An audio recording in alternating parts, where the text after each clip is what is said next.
Hello mga kapatid! Mahilig ba kayo sa ube at buko? Pwedeng-pwede natin yan pagsamahin at gawing ube buko pie na trending ngayon. Napakasarap at napakalasa ng ube na talaga namang sinamahan pa ng ating buko piling. Pwede nating ipangnegosyo na siguradong hindi ka mapapahiya sa iyong customer. Hindi mo kailangan maghintay ng kahit anong okasyon para lang makatikim ng ganitong buko pie. Tara let's at simulan na po natin ang paggawa.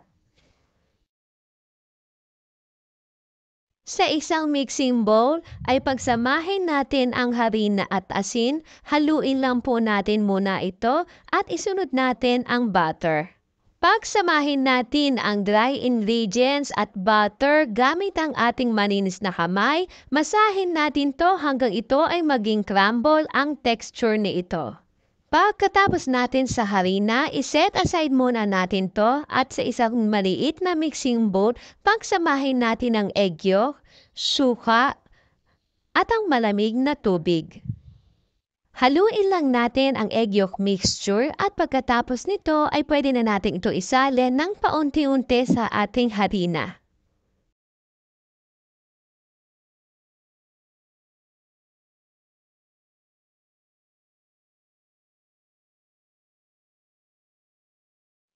Kapag nag-form na ang ating dough ay pwede na natin yan hatiin sa dalawa.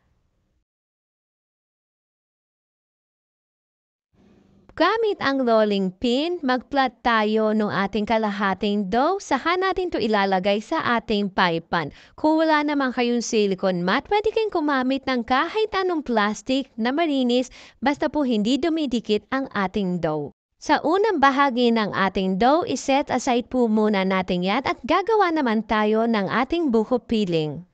Isang saucepan na paglulutuan natin ng buko filling, pagsamahin natin ng evap milk, tubig, asukal at cornstarch. Haluin lang natin ito hanggang sa matunaw ang cornstarch sa ating wet ingredients.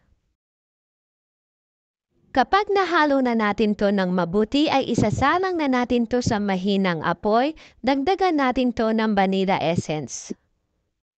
Muli natin tong haluin at kapag medyo maligamgam na ang ating milk mixture, ay i-add na natin dito ang ating buko meat.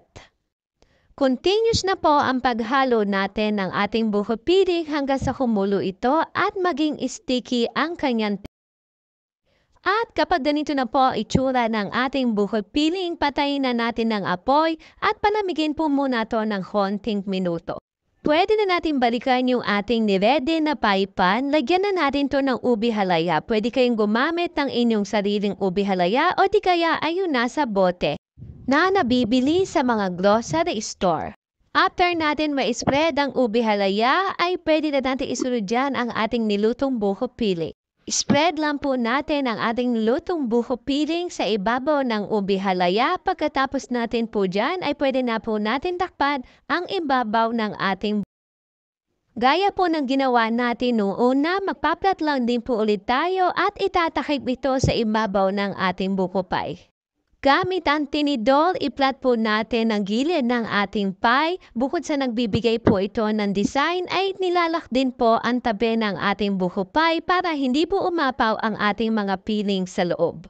Tanggalin lang natin yung mga excess sa ating pie. Pagkatapos ay tusukan din natin ang ibabaw gamit pa rin ang tinidor para hindi lumulobo ang ating buko pie habang ito ay binebake. After tusukan sa ibabaw ay i-brush naman natin ng milk ang ibabaw para makatulong din sa pagkaka-shiny ng ating buko pie at maging golden brown din ang kanyang kulay. I-bake natin ang buko pie sa ating preheated oven ng 170 degrees Celsius ng 45 to 50 minutes. After po natin i-bake, panamigin po muna natin kahit ilang minuto bago po natin to tanggalin sa ating baking pan at habang medyo mainit-init pa ay lagyan natin to ng napakasarap na cheese sa ibabaw. Makakagawa ka na ng trending na ube buko pie na napakasarap at sigurado magugustuhan ng iyong pamilya at pangnegosyo recipe. Hanggang sa muli mga kapatid, follow for more recipes. Bye-bye!